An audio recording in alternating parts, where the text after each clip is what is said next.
Cagmiñac comparte su visión de los mercados en este programa. Cagmiñac, la verdadera gestión activa de fondos de inversión desde 1989. Comunicación comercial. Invertir implica un riesgo de pérdida de capital.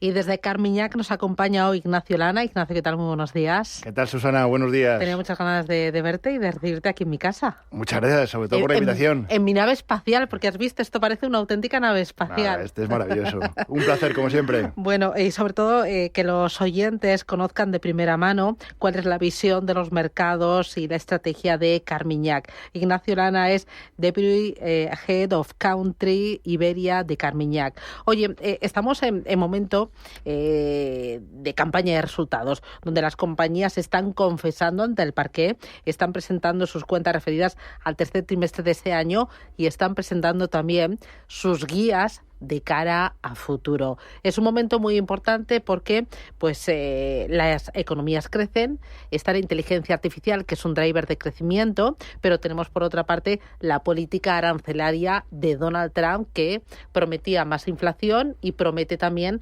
arañar los márgenes. Con todo este entorno, vosotros desde Carmiñac, ¿qué esperáis de los resultados empresariales de esta temporada que ya ha empezado? Pues sí, Susana, muchas gracias otra vez y al final un poco, digamos, en la situación en la que estamos, los resultados no dejan de ser un catalizador en mercado, pero hay que ver un poco, antes de empezar esos resultados, cuál ha sido el catalizador hasta ahora. O sea, al final cogemos un poco la teoría y al final un poquito las políticas monetarias son claramente importantes, el riesgo geopolítico son claramente importantes, pero nos hemos encontrado estas últimas semanas con una economía cerrada, donde los datos prácticamente no ha habido en Estados Unidos. La geopolítica sigue marcando, incluso se ha agravado un poquito la tensión arancelaria con China, y a partir de ahora tenemos un catalizador que probablemente pueda liderar un poquito más el movimiento de mercado, o sea, pueda ser un poquito más previsible. La verdad que vamos a unas semanas, digamos, movidas, porque en las próximas 5 semanas el 65% de las empresas con mayor capitalización en Europa van a sacar resultados, y sobre todo habrá que estar muy atento a la última semana de octubre, donde va a ser probablemente, digamos, la semana más activa. Esperamos un crecimiento interanual de beneficios por acción para este último trimestre en Estados Unidos en torno al 8% y el 0% en Europa, donde probablemente el tipo de cambio va a seguir lastrando a las compañías, aunque también pensamos que va a ser en menor medida que lo hizo en el segundo trimestre. Por lo tanto, sí que pensamos que hay margen para que se puedan superar las previsiones. Como tú bien has dicho, también habrá que estar muy pendientes de todos los comentarios de las empresas en términos de las políticas arancelarias, sobre todo de la salud del consumidor y, como bien has mencionado, digamos, esa monetización y esa disrupción de la inteligencia artificial. En Europa, los principales riesgos probablemente van a venir por la parte de materias primas y factores cíclicos globales, en particular en aquellas empresas donde claramente la divisa pues también les va a seguir penalizando. En Estados Unidos pensamos que el sector tecnológico pues va a seguir siendo o liderando esos crecimientos de beneficios, y probablemente nos vamos a encontrar por la otra parte un sector, digamos, defensivo, que va a tener crecimientos más moderados.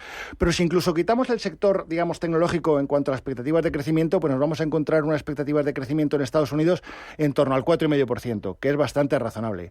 Por tanto, para nosotros lo que es muy importante es, digamos, esas cifras de crecimiento de beneficios, qué pistas nos va a dar para el crecimiento económico mundial. Y las expectativas que nosotros tenemos es que nos van a anticipar un crecimiento moderado tanto en Estados Unidos como en Europa. Con esas perspectivas de crecimiento, estamos viendo que la bolsa está dando unos muy buenos resultados este año. Yo miraba esta mañana, el IBEX 35 lleva desde el pasado 2 de enero un 35% de subida, el Eurostock 50 más de un 15% y el Dow Jones más de un 8%. ¿Tú crees que hay FOMO, hay miedo a perderse una mayor subida, que estamos ante un momento de burbuja en la renta variable y especialmente en la tecnología, donde las valoraciones están totalmente disparadas, donde no se justifican? Sí, la verdad que el rendimiento que está teniendo la renta variable este año a nivel global, la verdad es que está siendo espectacular. O sea, básicamente en los momentos de caída vemos incluso cómo el retail entra masivamente y prácticamente no le dejan descansar, digamos, a la renta variable. En cuanto a valoraciones o en cuanto a especulaciones de una burbuja, pues bueno, hay que ser tremendamente selectivos y hay que mirar casi sector por sector y compañía por compañía. Si hablamos del sector tecnológico, que probablemente es donde más se habla de una valoración y sobre todo en la parte de inteligencia artificial, y además cuando abrimos cualquier periódico, básicamente los titulares copan esa inteligencia artificial. Lo que estamos viendo, además, cosas que chocan un poquito más sorprendentes, es que incluso compañías que no están dando beneficios prácticamente están teniendo comportamientos verticales, sobre todo estas últimas semanas y estos últimos meses. Hemos visto fondos que prácticamente en 6 meses han doblado, hemos visto empresas de nicho que han doblado prácticamente en 3 meses y hemos visto incluso plataformas de trading que incluso han hecho un 200% en 6 meses. O sea, al final estamos viendo ciertos comportamientos quizá un poquito irracionales. Por tanto, esto nos hace pensar que hay un susurro detrás, que hay de burbuja, digamos, detrás de estos movimientos. Y yo creo que hay 3 cosas un poco, antes de hablar de burbuja, que es importante entender. Lo que estamos viendo es que es cierto que en determinadas compañías o en determinados sectores el comportamiento está siendo exuberante. Básicamente el precio de las acciones está subiendo más rápido que el propio negocio que lo sustenta. Por otra parte, estamos viendo que hay un conjunto reducido de compañías que lo que hacen es alimentar la máquina de hacer dinero de la inteligencia artificial. O sea, al final esto básicamente lo que es que si cogemos los grandes fabricantes de chips, las grandes compañías de centro de datos y las compañías de software, básicamente entre ellas hacen tratos entre sí, hacen acuerdos entre sí y hacen inversiones entre sí. Parece un poquito endogámico.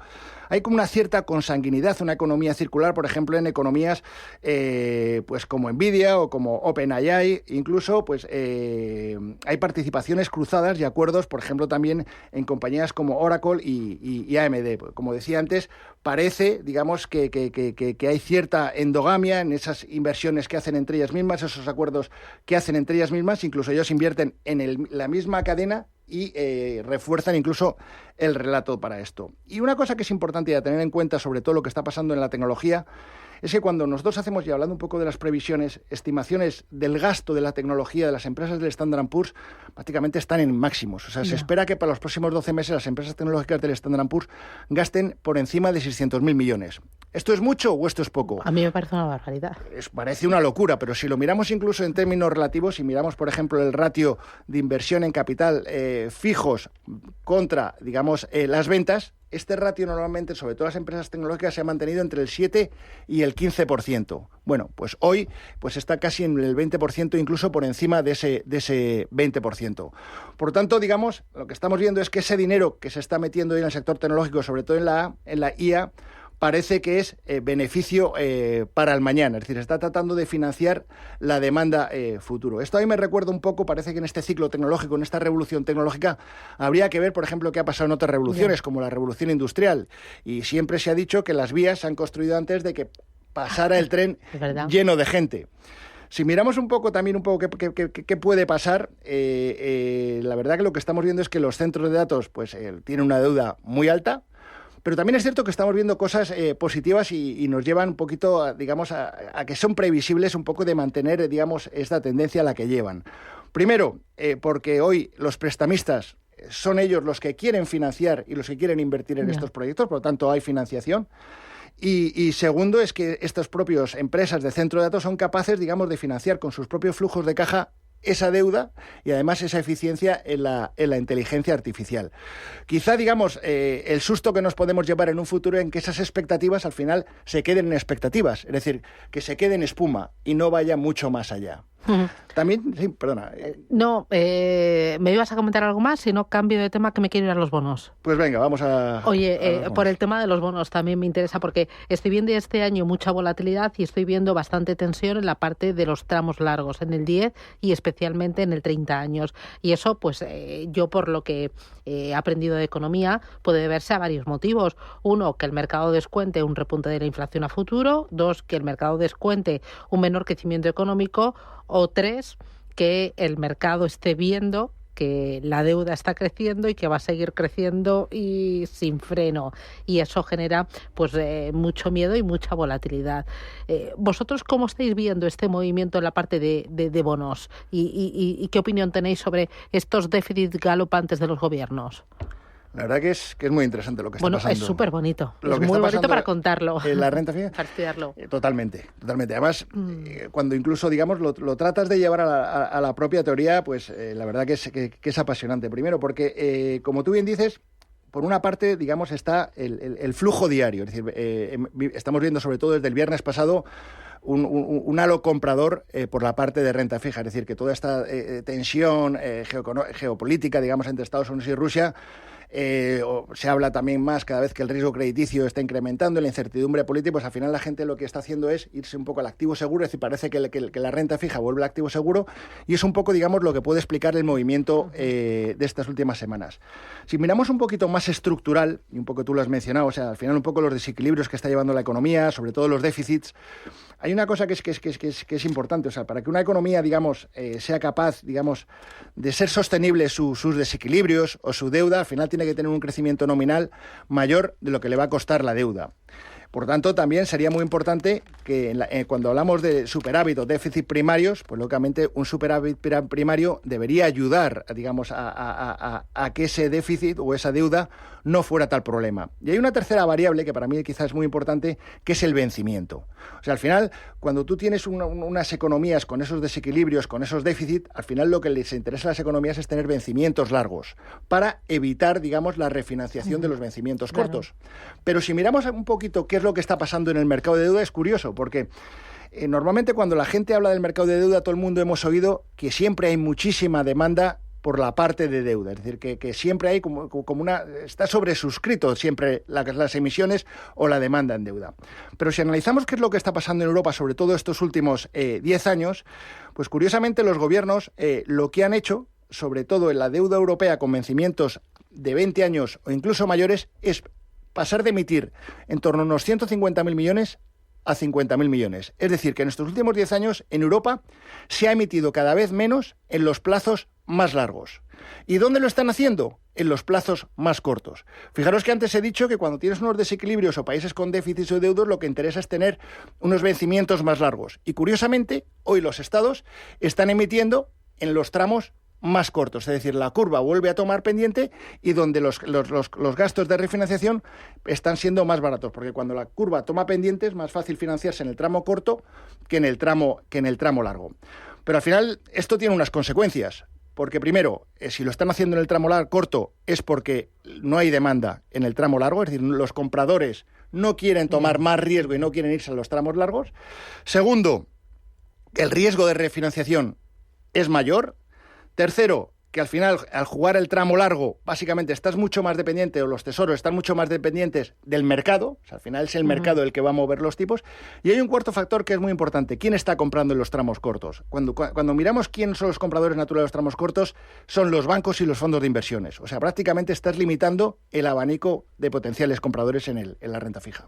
Oye, para terminar, pero ya muy rapidito, todo esto que me estás contando, ¿qué efecto tiene en otra parte del mundo que es muy importante, que es emergentes? Pues la verdad que todo este escenario un poquito, y sobre todo si miramos un poco a China, que es un poquito el que puede liderar un poquito el movimiento en la parte, digamos, de emergentes, si analizamos un poquito los datos de inflación que han salido recientemente en China, sobre todo los índices de precios a la producción y los índices de precios al consumo, pues están marcando cierta deflación. Por otra parte, estamos viendo en China, por ejemplo, que cada vez están haciendo mayor acuerdo con la parte, digamos, del sur del mundo. Y eso lo que está haciendo es, China está exportando cada vez mayor deflación a esta zona del mundo. Y al final, con esa deflación y con unas políticas monetarias mucho más flexibles, claramente hace mucho más favorable o mucho más atractivo la renta variable para estos mercados. Muy bien. Pues ahí tenemos una visión, le hemos dado la vuelta al mundo entero, a los mercados y a las distintas regiones. Oye, ha sido un auténtico placer. Ignacio Lana, desde Carmiñac, gracias por esa visión de mercado. Cuídate mucho y nos vemos pronto. Muchas gracias, Susana. Igualmente, gracias. Un placer. Saludos. CAGMIñac ha compartido su visión de los mercados. CAGMIñac, la verdadera gestión activa de fondos de inversión desde 1989. Comunicación comercial. Invertir implica un riesgo de pérdida de capital.